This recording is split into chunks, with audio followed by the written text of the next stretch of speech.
قادیانی کون ہے جانتے ہو؟ قادیانی کافر ہے یا نہیں؟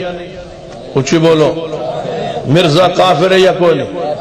نہیں کافر. بدترین بھی کوئی نہیں، کافر بھی کوئی نہیں. مرزا مرتد ہے. توجہ ہے؟ تھوڑا جا اتے ہوئے کفر تو اتلا درجہ ہے. کافر کہہ گئی تو ساری گڑبڑ ہوئی. کافر کہہ گئی تو اقلیت کے حقوق مل گئے. کافر کہہ گئی تو ملک میں وہ بس رہے ہیں، رہ رہے ہیں، بدماشی کر رہے ہیں. مرزا غلام قادیانی کافر نہیں تھا، مرتد تھا. پہلے مسلمان رہا، پھر اس نے کفر کیا، نبی ہونے کا دعویٰ کیا. جو مسلمان ہو کے کفر کرے وہ کافر نہیں ہوتا، وہ مرتد ہوتا ہے. یہی خطا ہوئی علماء امت سے. پوری بصیرت سے کہہ رہا ہوں، علماء کی یقیناً یہ الفاظ ریکارڈ ہو رہے ہیں، علماء کرام کے پاس جائیں گے، وہ سنیں گے. میں مانتا ہوں 200 علماء کے ایک فتوے پر دستخط کیے. وہ فتویٰ لکھا مولانا محمد حسین بٹالوی اہل حدیث کے سرخیل نے. سب سے پہلے اپنے استاد سید نذیر حسین محدث دہلوی سے دستخط کروائے، جس میں 188 صفحے لکھے کہ یہ مرزے کے عقائد ہیں، وہ کافر ہے یا نہیں. انہوں نے 200 علماء سے ملے، پورے برصغیر کا چکر لگا کے 200 علماء سے سائن لیے استدنا فتوے پر، اور وہ مرزے کو کافر ہونے پر علماء امت نے وہ اتفاق کیا اور فتوے پر دستخط کر دیے.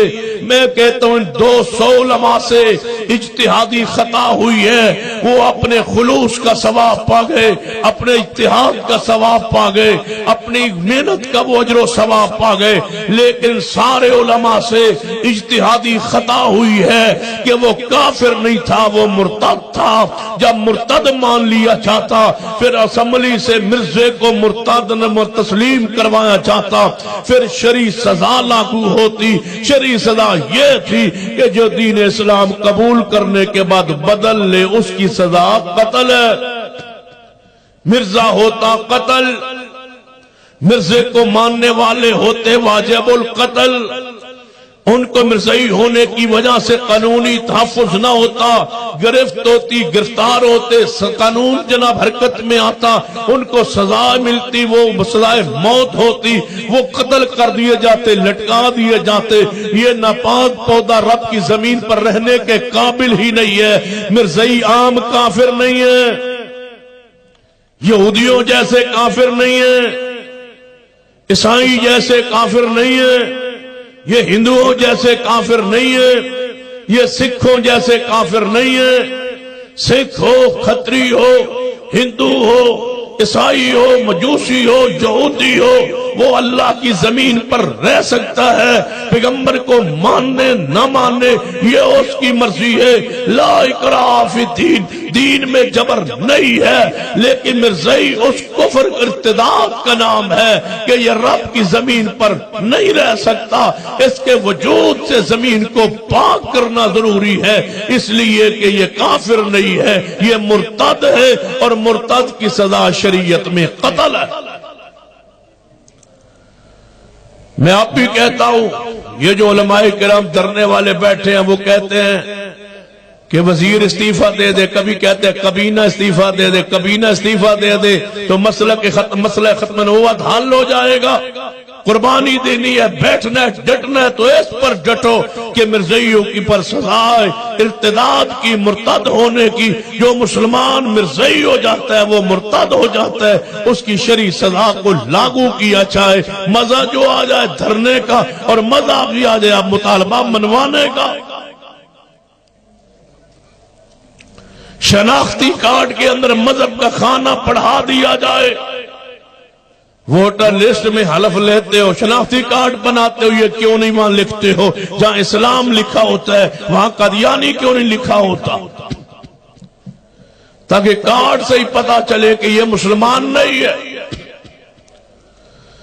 توجہ فرمائیے، اگر عیسائی تمہارے پڑوس رہن دو، عیسائی ہوئے، یہودی ہوئے، سکھ ہوئے، بیمار ہو جاوے تو بیمار پوچھی کرنی جائز ہے یا نہیں؟ پوچھی بولو، جائز۔ پیغمبر کی حدیث ہے، یہودیوں کی بیمار پوچھی کے لیے پیغمبر گئے تھے، صحیح البخاری کی حدیث ہے۔ یہودی عیسائی پڑوس میں ہو، سکھ ہندو پڑوس میں ہو، وہ قرضہ آگے مانگے، آپ اس کو دے۔ دکان پہ سودا لینے آئے، سودا دے، نقد دیں، ادھار دیں۔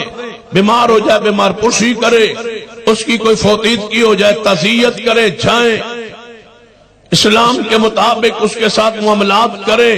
یہ دین ہے، یہ شریعت ہے، یہ اسلام ہے۔ لیکن مرزائیوں کے بارے میں یہ ضابطہ نہیں ہے۔ مرزائی پڑوس میں رہتا ہو، وہ بیمار ہو جائے، بیمار پرسی کرنا حرام ہے۔ اس کا کوئی بندہ مر جائے، تعزیت کرنا جائز نہیں ہے۔ اس کی دکان ہو، اس کا سودا لینا اس سے حرام ہے۔ دکان تمہاری ہو، مرزائی دکان پہ آ جائے، اس کو سودا دینا حرام ہے۔ وہ راستے میں ملے، اس کو سلام کہنا حرام ہے۔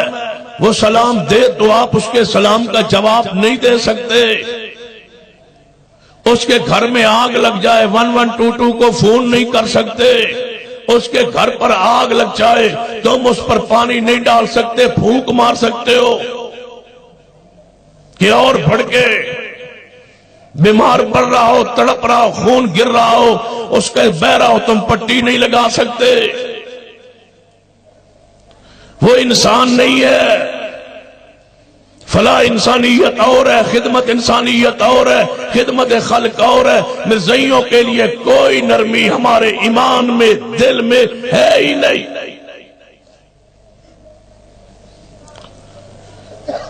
یہ عام کافر نہیں ہے۔ عام کافروں کے ساتھ حسن سلوک بھی ہے، اخلاق بھی ہے، کردار بھی ہے، اچھا بول بھی ہے، اچھا انداز بھی ہے، اور خدمت انسانیت کے تحت ان کے ساتھ تعاون مدد بھی ہے۔ مرزائیوں کے ساتھ ایسا نہیں ہے۔ پتہ چل جائے یہ چیز مرزائیوں نے بنائی ہے، وہ پینا، وہ لینا، وہ کھانا، وہ استعمال کرنا حرام ہے۔ ان کی دکان سے، فیکٹری سے، ان سے معاملات، کاروبار، صبر، حضر، اٹھک بیٹھک، کھانا پینا حرام ہے۔ وہ مسجد کو مسجد نہیں کہہ سکتے، اذان کو اذان نہیں کہہ سکتے، وہ اپنا بیت کہتے ہیں یا بیت احمدیہ یا کوئی اور نام۔ اسلامی شاعر کو وہ استعمال نہیں کر سکتے۔ بندہ بیمار ہو جائے، پتہ ہو ڈاکٹر میں صحیح ہے، آپ دوائی نہیں لے سکتے، رب اسپتال میں علاج کے لیے آپ نہیں جا سکتے، وال سارے بند کیوں نہ ہو جائے۔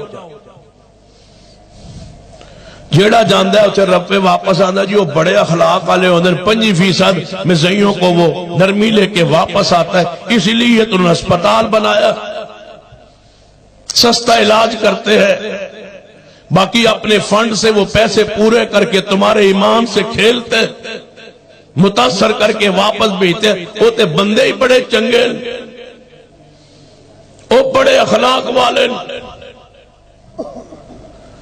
یاد رکھیے، کوئی نرمی نہیں ہے اسلام میں، دین میں، شریعت میں ان کے ساتھ۔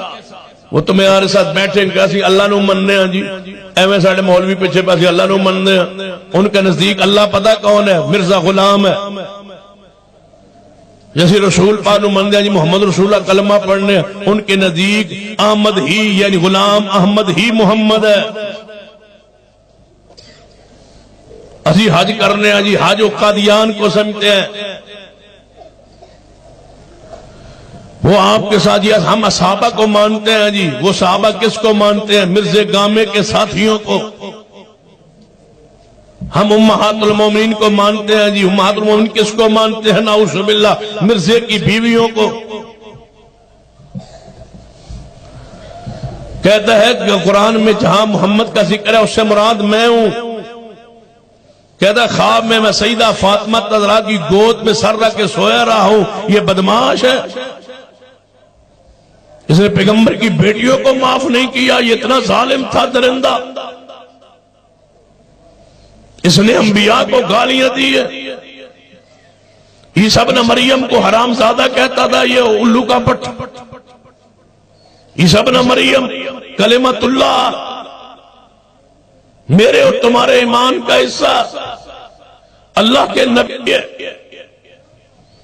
پیارے ہیں رب کے، مریم علیہ السلام کے بیٹے، اللہ کے امر سے حکم سے پیدا ہوئے، معصوم تھے، نبی تھے، یہ کہتے ہیں کہ ان کا باپ ہے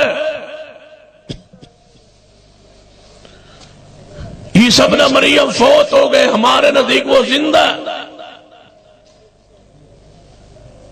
کہتا ہے قرآن پاک میں جہاں جنت مراد ہے اس سے مراد رب ہے۔ کہتا ہے وَنُفِخَ فِي الصُّورِ جو ہے اس سے مراد میں ہوں، اللہ مجھ میں سور پھونکے گا قیامت والے دن، سور پھونکا جائے گا قیامت، وہ سور میں ہوں۔ مولانا احمد گکھڑی رحمۃ اللہ علیہ نے لکھا، فرمایا تو نے پہلی مرتبہ سچ کہا ہے، سور تو ہی ہے۔